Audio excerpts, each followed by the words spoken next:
E aí, gente, estamos de volta aqui, professor Eduardo de Biologia, para continuar a gravação dos moluscos e vamos começar sobre o filo Gastrópoda. Os gastrópodes, eles são marcados pela presença de uma concha. Muitos deles são terrestres e muitos são aquáticos. Os aquáticos, normalmente, nós chamamos de caracol, tá?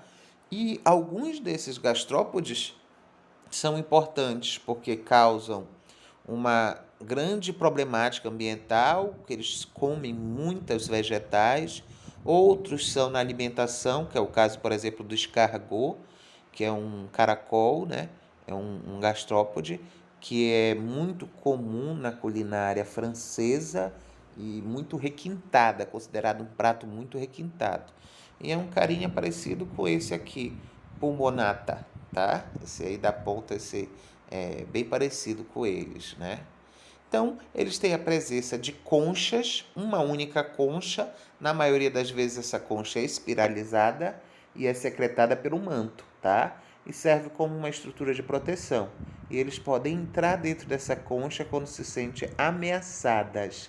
Então, teve uma concha ou não teve concha, que é o caso das lesmas, eles pertencem ao grupo dos gastrópodes, tá? Ou gastrópoda. Cabeça e pé são retráteis para dentro da concha. Plano básico, molusco atarracado com pé rastejador bem desenvolvido, tá? Simetria, como nós já falamos, bilateral. Maioria dioicos, né?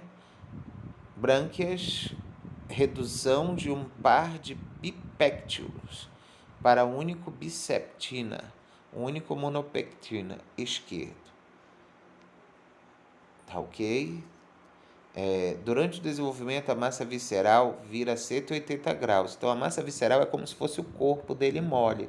E ela pode se enrolar dentro da concha para ele poder entrar e se esconder. Então, ele pode virar até 180 graus, tá? Para ele se enrolar dentro dessa concha e se esconder. Aí nós temos justamente, né? Alguns ainda têm o resquício das brânquias. A maioria deles são herbívoros rapado, ou seja, quer dizer isso, que eles raspam com as suas rádulas o alimento. Comem plantas e também podem consumir algas, tá ok? Eles são lentos, mas eles comem muito, passam a maior parte do tempo deles consumindo, tá? Usando essa rádula para fazer essa digestão extracelular. Os terrestres todos têm respiração pulmonar, né? E hermafroditas, né, que copulam com transferência simultânea dos espermatófagos. Quer dizer isso, eu tenho dois moluscos gastrópodas hermafroditas, eles cruzam entre eles e os dois saem grávidos. Normalmente eles têm uma postura muito grande, de uma grande quantidade de ovos. Eles têm uma reprodução muito rápida. Então, em pouco tempo, eles podem formar muitos descendentes. A maioria desses descendentes morrem, mas alguns conseguem sobreviver e dar continuidade à espécie. Aí nós temos algumas fotos, né, desses gastrópodas, e um deles é o que causa uma praga aqui na nossa região, que é chamado gigante africano. O gigante africano, ele é um caracol grande da África, como o nome já diz, né? E ele foi trazido para cá para tentar servir como alimentação. Só que a carne dele tem um sabor muito forte, muito ruim. E aí não deu certo. E as pessoas que trouxeram para criar isso e vender para restaurantes acabaram soltando esse animal no meio ambiente, se tornando um exemplo de seres vivos exóticos que causou um desequilíbrio ambiental muito grande. Nessa imagem mais baixa aí nós temos uma grande quantidade de ovos desses gastrópodes, tá ok? Então, olha aí, essas conchas espiralizadas, todas que têm essas conchas são os gastrópodes, tá? Bivalves. Os bivalves, eles são muito importantes para a alimentação, tá bom? Então, a maior parte do consumo de molusco vem dos bivalves, tá? Os bivalves são aqueles seres vivos que têm duas conchas, uma em cima e uma embaixo, e ele fica preso lá dentro. E aí eu tenho exemplo de bivalves que são comestíveis, as ostras, mexilhão, sarnambi. E por incrível que pareça, gente, o nosso turu é um bivalve. Ele é um molusco que tem uma concha na cabeça. Só que ele se adaptou para viver dentro de madeira podre. Então a concha dele não precisa ter esse caráter de proteção, envolver todo o corpo do molusco para proteger ele. Então ele atrofiou essa concha e ficou só com ela na cabeça. Ele usa essa concha para escavar a madeira. E aí ele vai quebrando essa madeira, entrando na madeira, se alimentando dessa madeira. Quando a gente acha um molusco na natureza para comer, eles falam que tem que tirar o dente, né? Ah, tem que tirar o dente da cabeça dele para poder comer. A gente corta o dente e plum, come. Limão, sal, já era, né? Blum, joga para dentro inteiro, sem mastigar. Esse dente, na verdade, é a concha dele. São duas conchinhas pequenas que parecem dentes, ok? Mas todos eles são bivalves. Os bivalves, eles têm a característica de usar o sifão para realizar a pulsação da água, tá? Aqui nós temos, olha, os dois sifões bem desenvolvidos e a amostra aqui. E eles têm um pé muscular que serve para escavar, tá? Então ele põe esse pé fora da concha e cava muito bem. Também é usado para fixar também, tá? E uma coisa interessante é que o fluxo de água entra por um sifão, sai por outro. E aí, quando eles estão oxigenando, absorvendo o oxigênio pela brânquia, ele também coleta todas as partículas que ele pode utilizar como alimento, tá ok? Então, ele pode pegar bactérias, algas, tudo isso fica preso nas suas brânquias que servem de alimento. Isso também é um motivo pelo qual as ostras elas estragam muito facilmente. É um alimento delicado, a carne tem um tempo de putrefação muito rápido e pode causar muitos problemas digestórios. Por isso que ela tem que ser muito bem acondicionada no gelo e não pode ser consumida de um dia para o outro. Ela tem que ser consumida logo, tá? É abrir, colocar o sal, a pimenta, a pimenta se quiser, né? Sal, limão e comer na mesma hora, não pode ser guardado. Outra problemática também é que, por eles serem filtradores, eles podem capturar poluentes do ambiente. Então, quando a gente tem bivalves de lugares poluídos, o risco de eu ter contaminação da carne é muito grande por eles serem filtradores, tá bom? Então a gente tem que ter muito cuidado.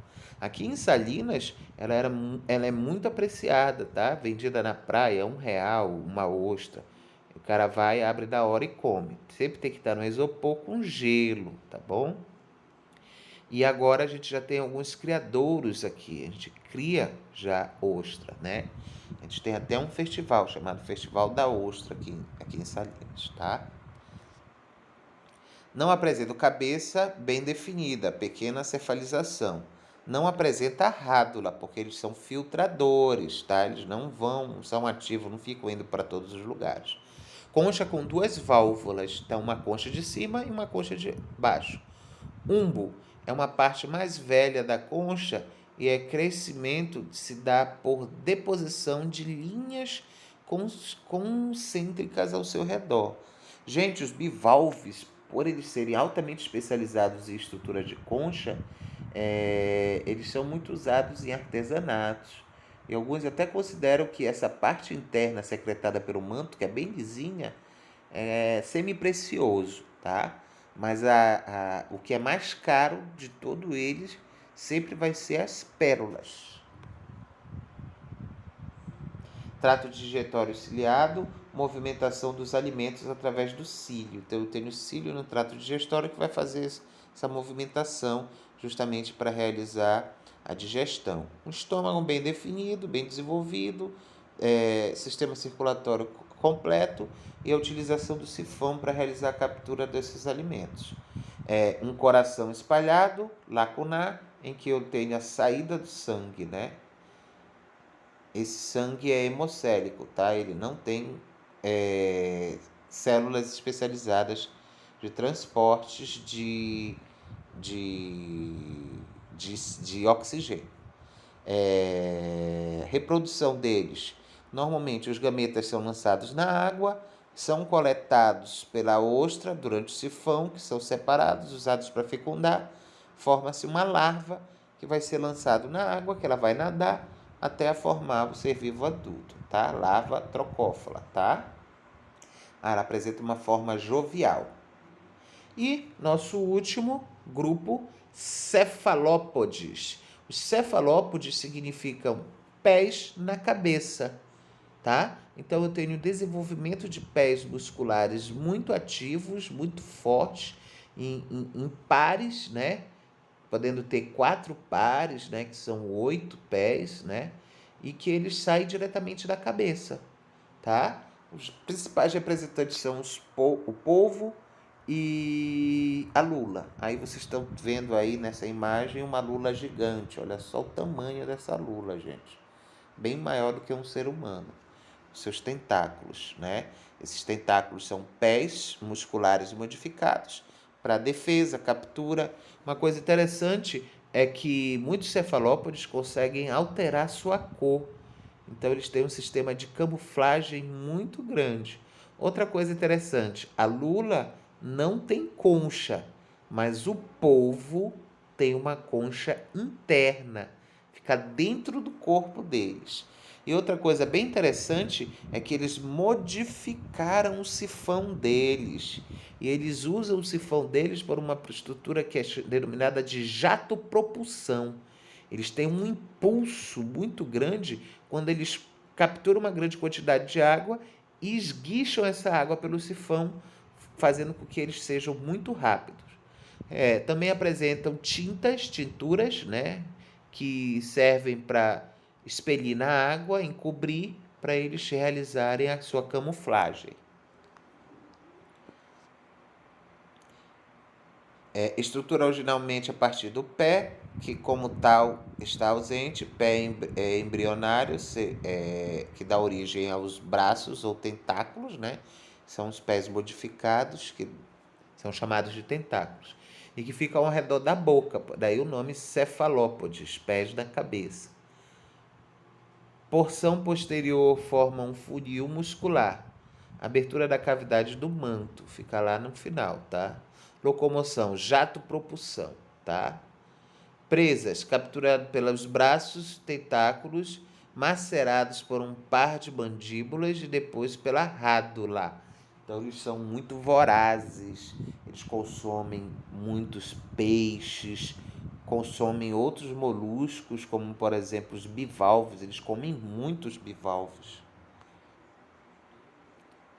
Sistema circulatório fechado, pigmento no sangue. Então aí ele já tem uma certa estrutura. Por eles terem esse sistema circulatório fechado e esse pigmento do sangue, que para transportar oxigênio, faz com que eles possam ser muito grandes. Temos registros de lulas gigantes de 20 até 30 metros de comprimento. Já pensou um animal de 30 metros?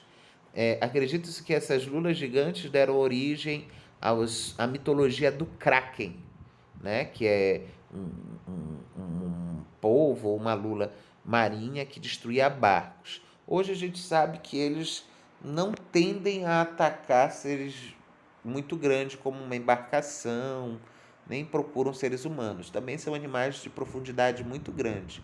Mas nos seus tentáculos eles podem ter estruturas de esporões que servem para agarrar suas presas. Então é uma estrutura bem perigosa. Nas lulas gigantes pode chegar ao tamanho de uma adaga, essas estruturas muito pontiagudas e afiadas. Sistema nervoso altamente concentrado, cérebro complexo. E além desse cérebro complexo, eles têm alguns mini cérebros espalhados. Então eles já têm uma encefalização muito maior.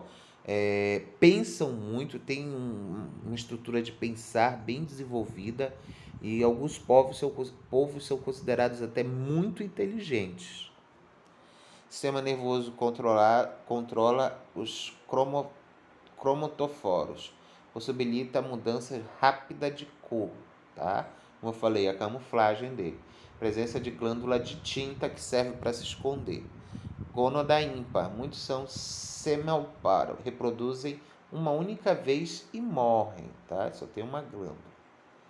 Aí nós temos a lula, né, que é um dos representantes, não tem concha, uma única gônada, tá? A lula aqui, circulação fechada, com a presença de pigmentos sanguíneos que transportam os gases, tá? Bem complexa, muito apreciada na culinária, tá ok? Então são muito consumidos, né? Reprodução, né? Espermatóforos que ficam depositados num manto, um braço modificado. Então eles usam um braço modificado para levar os gametas. Então ele lança esse braço, fica ali no manto do outro ser vivo e ele lança do tentáculo, ele lança o espermatozoide para realizar a fertilização, tá? Então um desses tentáculos deles são modificados para reproduzir. Ok, gente? Então, gente, a gente fica por aqui, tá?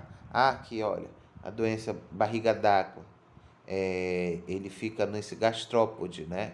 É o Biofalária. Biofalária SP serve de reservatório intermediário desse verme, né? Que a gente já estudou, que é uma barriga d'água. E olha aí como o abdômen fica distendido, né? Então pode chegar até a morte. Lembra que o biofalário é o intermediário, onde eu vou desenvolver a larva desse parasita, e esse parasita, o Schistosoma mansoni, ele é ativo, ele não precisa ser ingerido. Se ele entrar em contato com a pele, ele pode escavar a pele e penetrar no organismo. Então, gente, nossa aula fica por aqui. Espero que todo mundo tenha entendido os moluscos. Dúvidas, é só mandar as perguntas que a gente responde. E aí, muito obrigado pela atenção e falou!